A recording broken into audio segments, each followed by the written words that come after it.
दिल ने ये कहा है दिल से, लॉकडाउन आ रहा है फिर से। हर पल मेरी याद तुम्हें तड़पाएगी। बीच में ना बोल।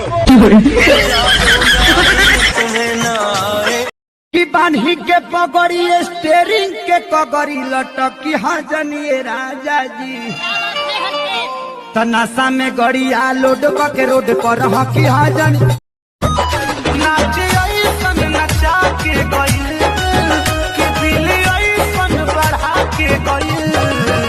अबल देना पवनी 3 साल में इतना कर्जा बढ़ा के गइल।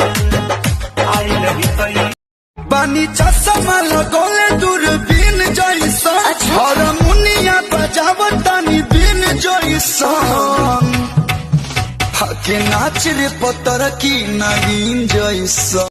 कौनी सारा की ना सेंसर पिया,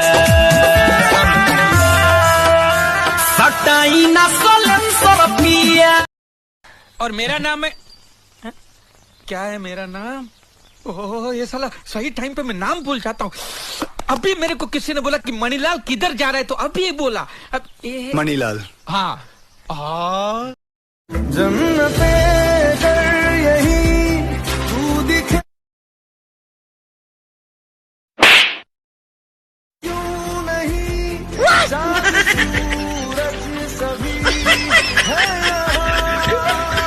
कवनो कहे होने कवनो कहे ने बा, तो लोकेशन चालू कर ये कर ढोरी के नेबा नेबा।